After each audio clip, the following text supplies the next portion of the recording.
Now I'm adding some fresh prawns to my risotto. Now, to be able to achieve a really great risotto, you need good ingredients, especially the rice. Now I'm using arborio rice, but you can also use carnaroli. Then you need a good stock and obviously a very good quality Parmesan cheese. And on top of that, a little patience. Now I'm going to start with the stock. In a large saucepan, bring the chicken stock to a simmer. Then add the prawn shells and the heads, the celery, garlic cloves, fennel, and then simmer this for about 20 minutes. Now I always recommend making your own stock. It just gives you so much more control in terms of flavor, and it's so easy to make. After 20 minutes, remove the stock from the heat and strain. Now place it back into a saucepan and keep it warm over low heat. Now the stock must be hot when you add it to the rice, as you want to cook the rice at a consistent temperature. Now for the red pepper sauce. Place the red peppers, the chili, garlic and water in a food processor until well blended.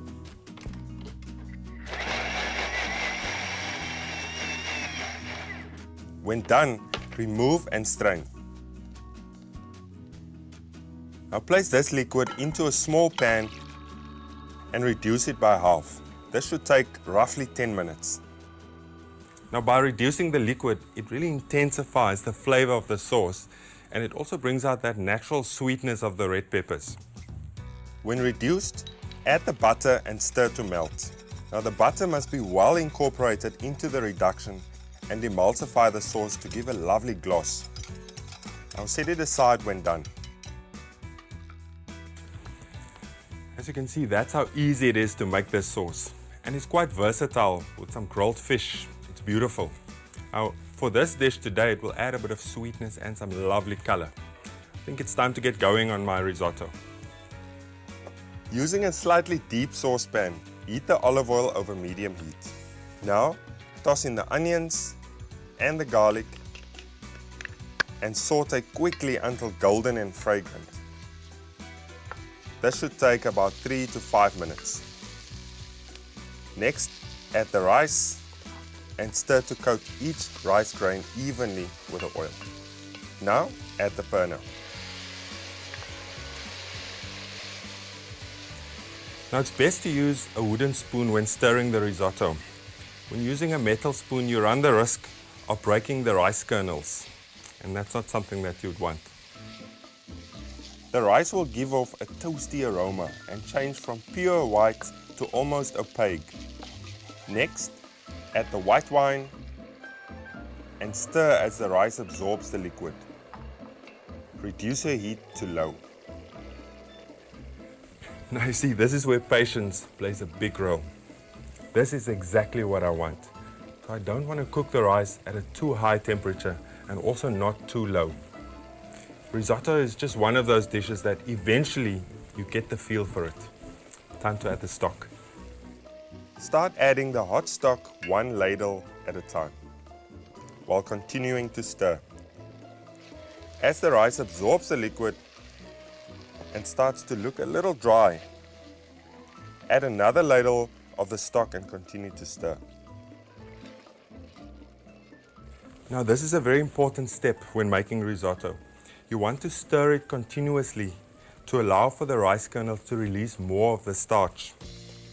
Continue to add stock at intervals, stirring frequently after each addition. Now if you add too much stock to your risotto, you run the risk that the rice will overcook and you won't achieve that nice creamy texture. When the rice starts to look near cooked, add the de-shelled prawns. Now I like my prawns nice and crispy, so I'm adding it towards the end to just lightly cook it. And by doing this, it also imparts more of that natural flavor into the risotto. The whole cooking process should take roughly 45 minutes. Once cooked, turn off the heat. You know your risotto is cooked when the grains are soft with a slight bite to the center. With a pot off the heat, add in the grated parmesan, butter, fresh herbs, and gently stir into your risotto.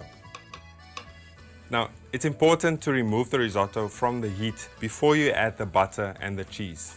It'll just emulsify so much better, which means a nicer, creamier risotto.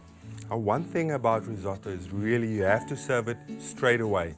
You cannot keep it, as it will start to thicken more and more. In the middle of your serving plate, place the poached leeks. Then place a portion of risotto on top of the leeks. Next, drizzle the red pepper sauce around the risotto and finish off with a squeeze of lemon. And then a final touch, a grating of parmesan. And serve immediately. Well,